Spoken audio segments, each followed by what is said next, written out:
Assassinat de l'ancienne ministre Viviane Yolande Compaoré, le procureur du Faso près le tribunal de grande instance Ouagadougou a annoncé ce matin qu'un suspect a été mis aux arrêts. Ce dernier a déclaré s'être introduit au domicile de la victime aux environs de 3 heures du matin et a par la suite étranglé la victime, à suivre dans ce journal. CAN Maroc 2025, les Lions de la Teranga ont remporté hier la CAN face aux Lions de l'Atlas. Savan Media a joint au téléphone Moussa Ramdé, journaliste sportif qui se prononce sur l'arbitrage de la finale, à suivre dans cette édition. Mesdames et messieurs, bonsoir et bienvenue à ce rendez-vous consacré à l'actualité sur Savan TV. Assassinat de l'ancienne ministre Viviane Yolande Compaoré, suspect de 26 ans interpellé ce lundi 19 janvier 2026. Les autorités judiciaires ont annoncé l'arrestation d'un suspect clé dans l'affaire de l'assassinat de l'ancienne ministre Viviane Yolande Compaoré. Il s'agit d'un jeune homme de 26 ans interpellé à Ouagadougou en possession d'armes dans une gare locale. Lors de son interrogatoire, le suspect a reconnu les faits. Il a expliqué s'être introduit au domicile de la victime le 10 janvier pour justement commettre son crime. Écoutons le procureur du Faso près le tribunal de grande instance Ouagadougou, Prosper Thiombiano.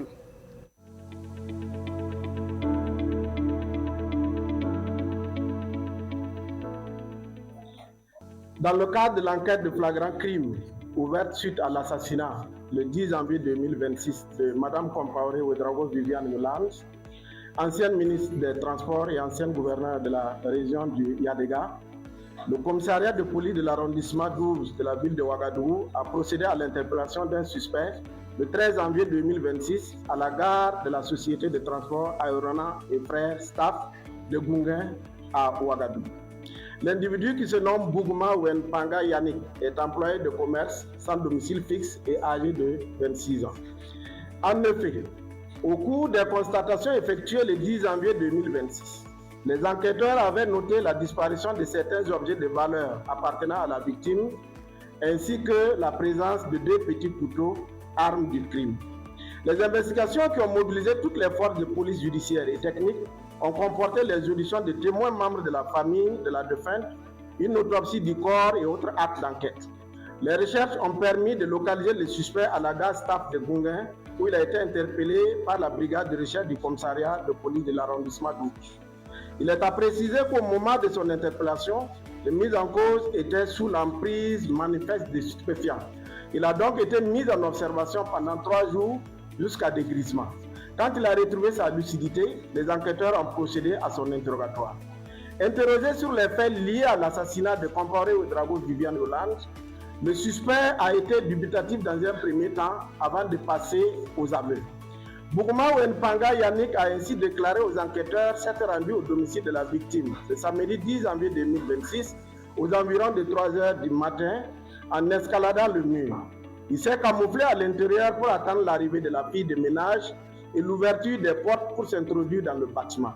Il dit avoir attendu le départ de la fille de ménage et le retour de la victime après la prière du matin pour commettre son forfait.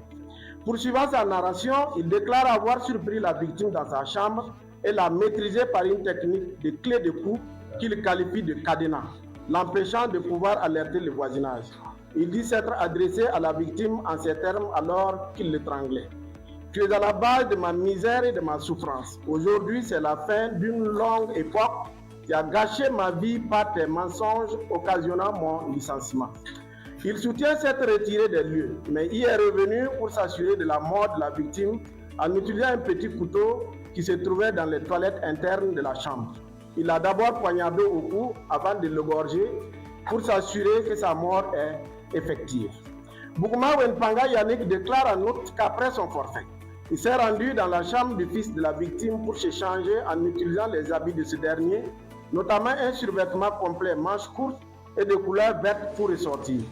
Dans la précipitation, il a oublié sa propre chemise dans la dite chambre, mais a pu emporter avec lui son propre pantalon.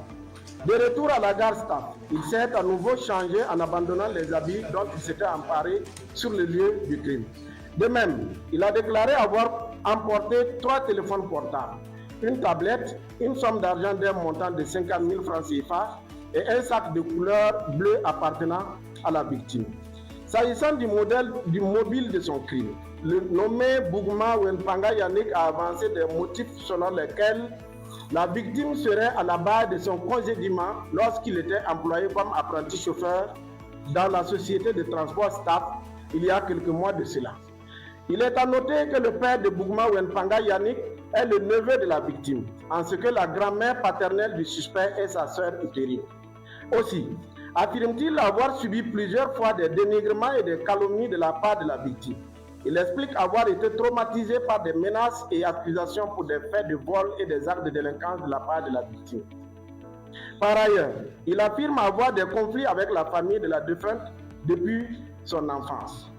Pour corroborer les mobiles de son crime, il a cité notamment son interpellation et sa détention par un groupe d'autodéfense communément appelé les Kolowego de Goudrin à Ouagadougou pour des accusations de vol et de délinquance dans la cour de sa victime courant 2023, affirmant y avoir été détenu pendant plusieurs jours sous la manipulation de la victime. Son interpellation et sa détention à la maison d'arrêt et de correction de Ouagadougou pour des accusations de vol à la gare Staff Théâtre Populaire de Ouagadougou, affirmant avoir été acquitté par le tribunal de grande instance de Ouagadougou courant 2022. La convocation de son père depuis Kongoussi par la victime pour des faits qu'il qualifie de calomnie et de dénigrement qui ont terni l'image de son père du nom de Bougma Pierre. À ce stade, les objets suivants ont été saisis entre les mains de Bougma Wenpanga Yannick au moment de son interpellation et constituent autant d'indices qui corroborent ses aveux. Ce sont un téléphone Android de marque Motorola, 2 téléphones Android de marque Samsung, une tablette de marque ONN, un sac à main d'armes de couleur bleue. Ces objets appartiennent tous à la victime. Par ailleurs, l'habit du mis en cause de couleur noir-blanc, abandonné sur les lieux dans la chambre du fils de la défunte au moment des faits, a été identifié et retrouvé suite aux détails fournis par celui-ci. Après donc cet extrait du procureur du Faso près le tribunal de grande instance Ouagadougou, nous parlons dîner de presse à présent. En effet, la commune de la ville de Ouagadougou a confié vendredi dernier des journalistes PDS des différents arrondissements et les premiers responsables de la mairie centrale de Ouagadougou à un dîner de presse, une occasion justement pour la municipalité de rendre hommage aux hommes et femmes de médias. Les précisions avec notre reporter Ahmed Joël Compaoli. Courant l'année 2025, les médias, de par leur collaboration avec la mairie de Ouagadougou, ont réalisé 113 reportages audiovisuels, 138 articles de presse écrite et 122 publications en ligne, contribuant à rapprocher davantage la municipalité des citoyens. Au cours de cette soirée, le PDS de la commune de Ouagadougou rend un vibrant hommage aux hommes de médias. Il salue l'engagement et la détermination des journalistes à accompagner la municipalité dans l'atteinte de ses objectifs. Et durant l'année 2025, vous les hommes de médias, vous les femmes de médias, vous avez été à nos côtés, malgré les conditions difficiles. Souvent, nous vous appelons tôt le matin, mais vous êtes là, juste pour pouvoir apporter la vérité à la population. Et Dieu seul sait, grâce à l'écho que vous faites de nos activités, c'est que ça a pu faire de bien auprès de la population. Grâce à vos informations, grâce à la sensibilisation, la population a pu adhérer en tout cas aux différentes actions que nous avons menées en 2025. Pour Maurice Konaté, le bilan de l'année 2025 est très positif au vu des actions menées sur le terrain avec la presse. L'année 2025, il faut le dire, ça a été une année, si vous voulez, assez charnière, assez importante pour nous. La population nous a accompagnés et c'est ça, je reviens toujours pour le dire, c'est grâce à vous. Aujourd'hui, vous voyez que Ouagadougou est en train de changer de visage. Ouagadougou en tout cas, et faire bon vivre aujourd'hui à Ouagadougou. Et nous devons continuer dans ce sens. Nous devons consolider les acquis de 2025, aller encore de l'avant, engranger d'autres victoires pour que la ville de Ouagadougou soit ce que nous voulons qu'elle soit, la ville capitale. Les hommes de médias saluent cette démarche de la municipalité qui est pour eux un honneur et une main tendue pour une franche collaboration. Cette année, la commune traduit non seulement sa volonté de rendre hommage aux journalistes, mais aussi et surtout de magnifier le travail qu'ils abattent quotidiennement. Au-delà de son caractère festif, ce cadre d'échange permet non seulement de découvrir les projets, notamment les grands projets de la commune, mais aussi de renforcer les liens de collaboration qui déjà, après son envol il y a quelques années, puissent se poursuivre de plus belle, se renforcer davantage au bénéfice des deux entités, mais aussi surtout au bénéfice des populations, car toutes les actions que nous posons, nous les faisons au nom des citoyens.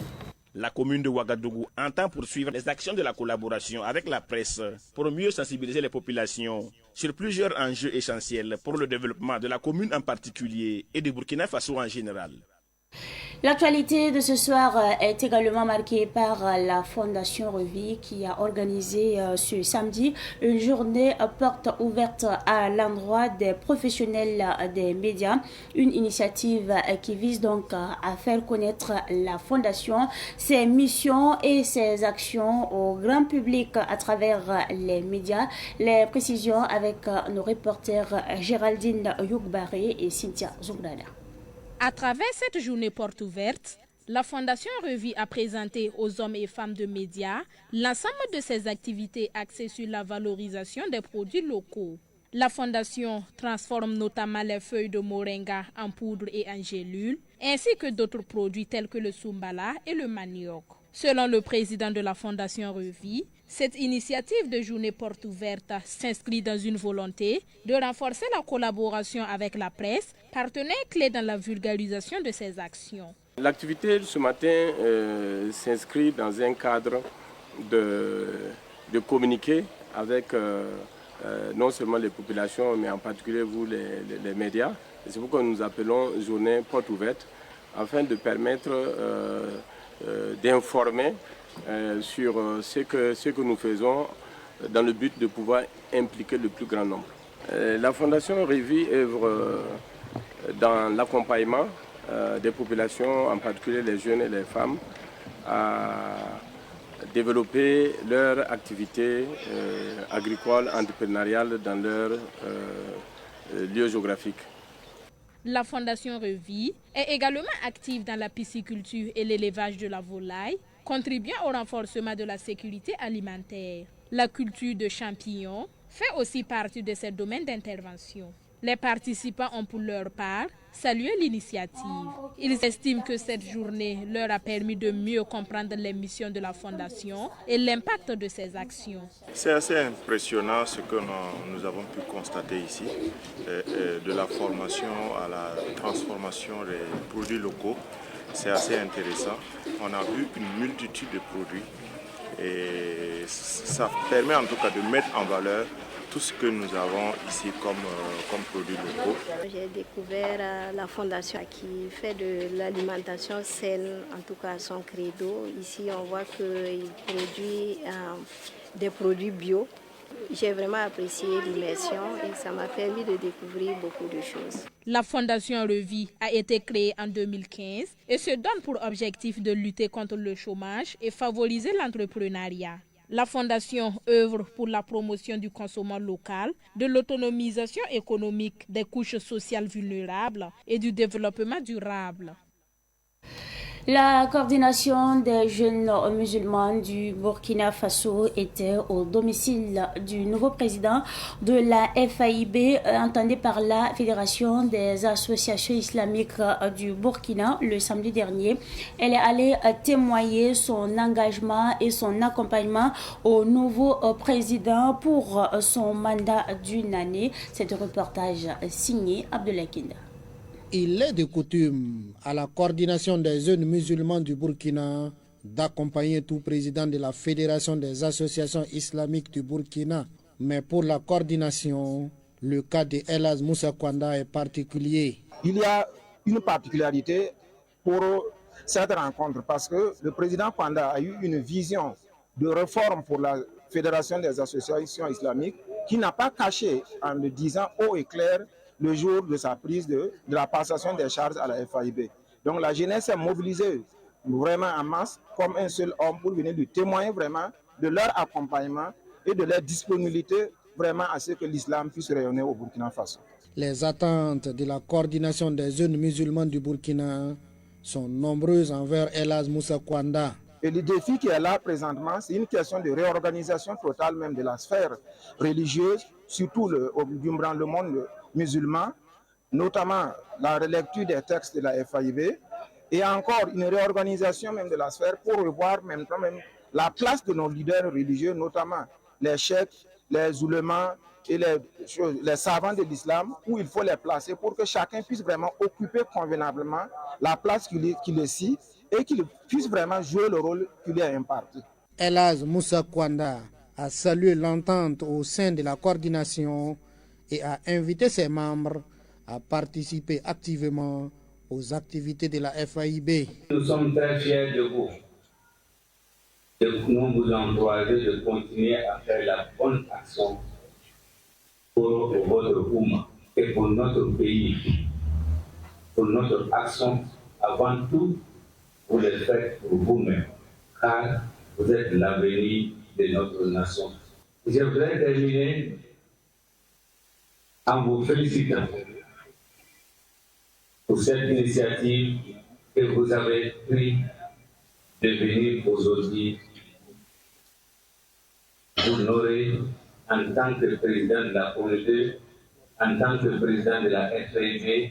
Alors, je demande de nos musulmans de prier pour notre pays et pour notre FDS, pour notre BDP et pour la jeunesse de notre pays. Notons que le bureau de la coordination des jeunes musulmans du Burkina compte 106 membres et plus de 160 associations islamiques affiliées. De ces festivités marquant justement son centenaire, le petit séminaire de Pabré a organisé une soirée exceptionnelle au Ciné Neroya. L'événement a combiné projection cinématographique et temps d'adoration. Plusieurs centaines de cinéphiles ont donc participé, partageant un moment de communion et de recueillement. On fait le point avec notre reporter Sidiki Kabli.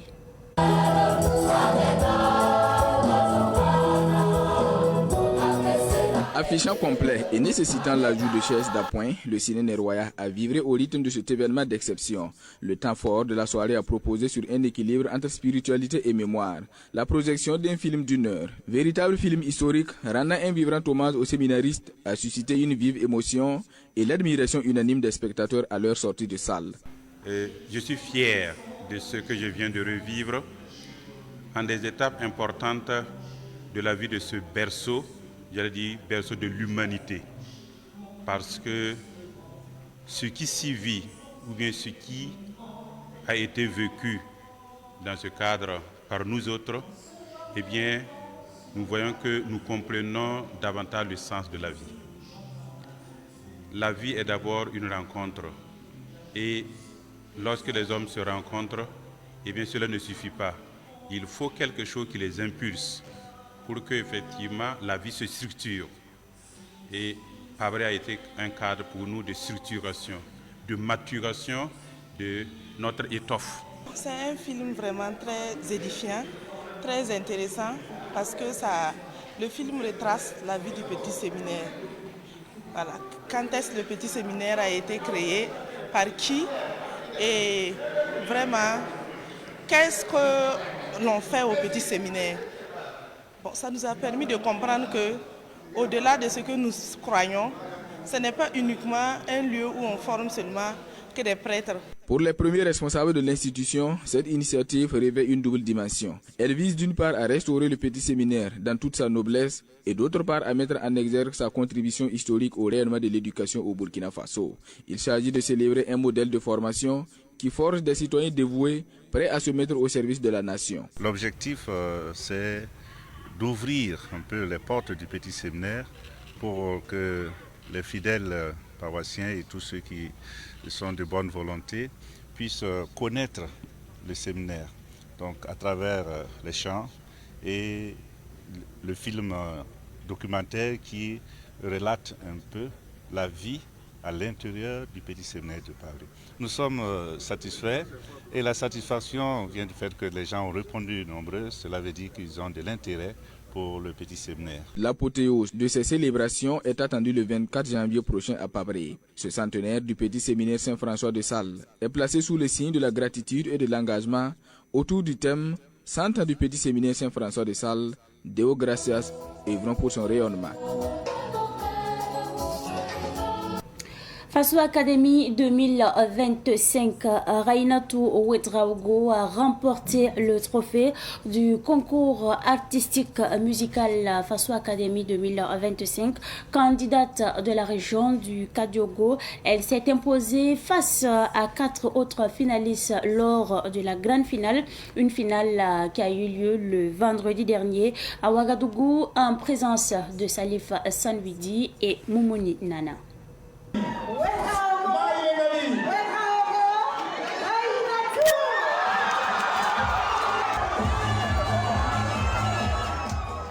Une moto, un bon de consommation d'une valeur de 250 000 francs CFA, un chèque d'une valeur de 1 million de francs CFA, une encyclopédie, un téléviseur LG, un ordinateur HP, un réfrigérateur, une bourse d'études, un dictionnaire, un coffret de l'édition, c'est le lot remporté par Rainatou Ouedraogo à l'issue de cette finale du concours artistique musical Faso Academy 2025.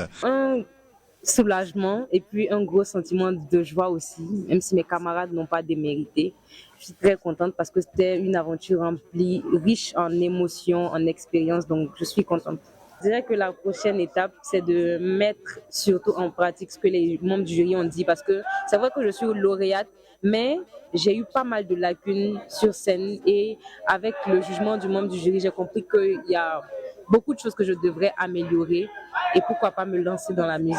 Ce concours épouse la vision du chef de l'État, le capitaine Ibrahim Traoré, qui est la diffusion de notre propre culture dans nos médias, a affirmé Pascal Canet, directeur général de la télévision nationale. On avait pratiquement plus de 300 candidats au départ et après on a pu sélectionner une quarantaine de candidats et ce soir nous sommes à 5 finalistes. Nous sommes véritablement satisfaits pour ce qu'on a vu ce soir. Vous avez vu, c'était vraiment un final de haut niveau.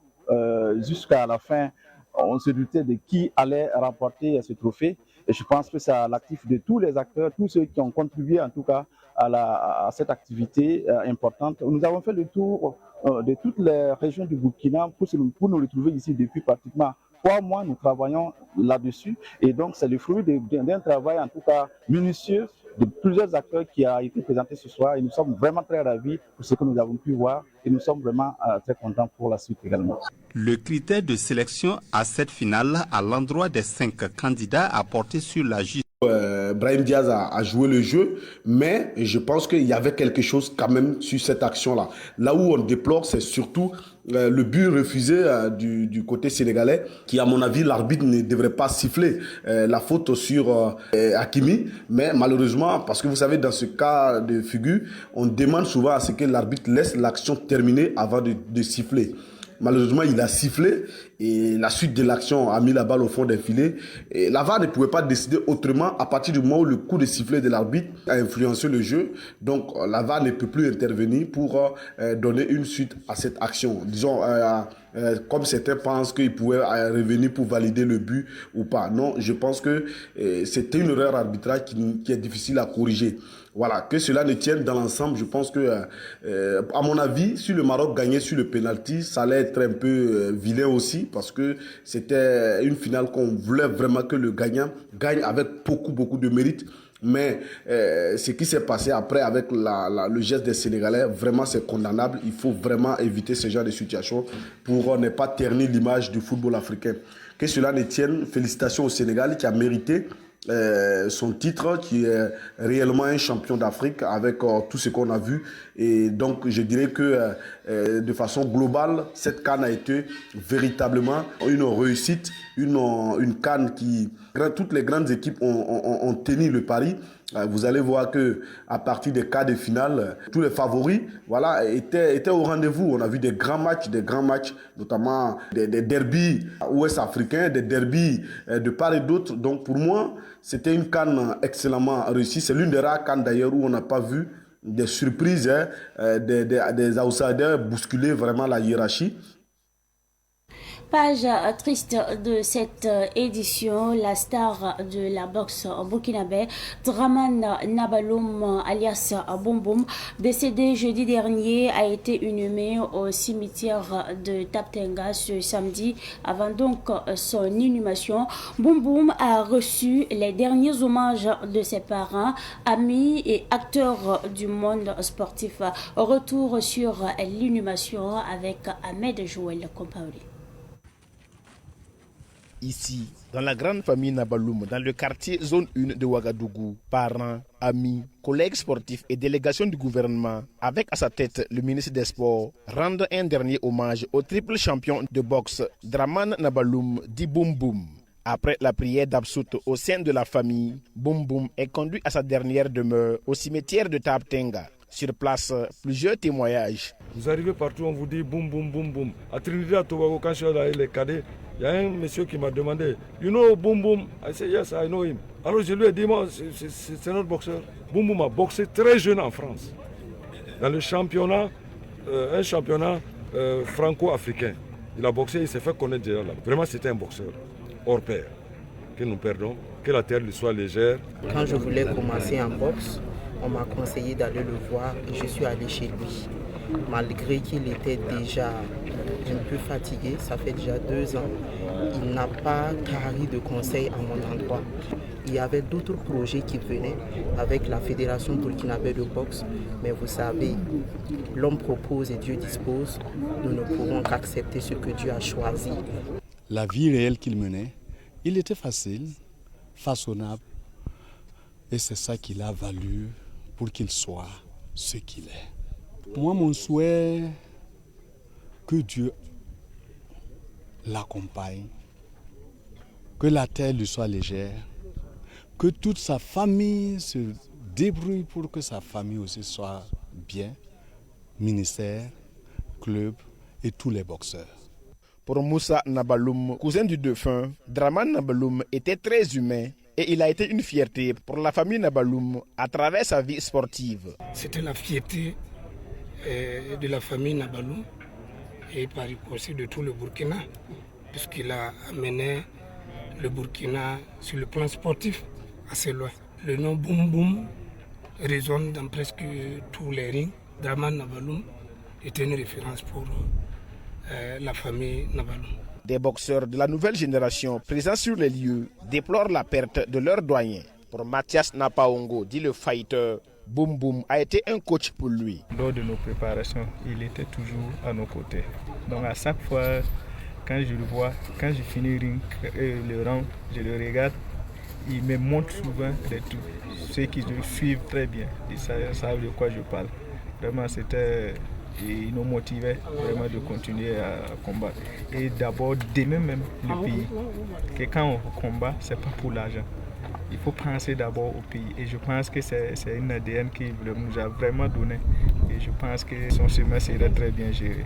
Le président de la Fédération burkinabé de boxe salue la mémoire de l'illustre disparu. Il a beaucoup fait pour la boxe. Ce qu'il a fait pour la boxe, c'est inoubliable. Mais on dit souvent qu'il a été meilleur et il va demeurer dans nos cœurs meilleur. Voilà. Et nous pensons que même s'il n'est plus avec nous, il sera avec nous dans le domaine de la boxe. Et nous souhaitons que la terre de Burkina lui soit légère. Le 3 fois champion d'Afrique et champion du monde en boxe poids léger Boum Boum est décédé à l'âge de 58 ans des suites de maladies, laissant derrière lui une femme, 2 enfants et une grande famille sportive éplorée. Un champion ne meurt pas, repose en paix et que la terre libre de Burkina Faso te soit légère. La mort laisse une douleur que personne ne peut guérir, mais l'amour laisse un souvenir que personne ne peut voler. Le souvenir de Boum Boum restera à jamais gravé dans nos mémoires. Que la terre du Burkina Faso lui soit légère. C'est également tout pour cette édition. Merci à vous pour votre constante fidélité. Excellente suite de programmes en compagnie des programmes de la télévision des Nouvelles Idées.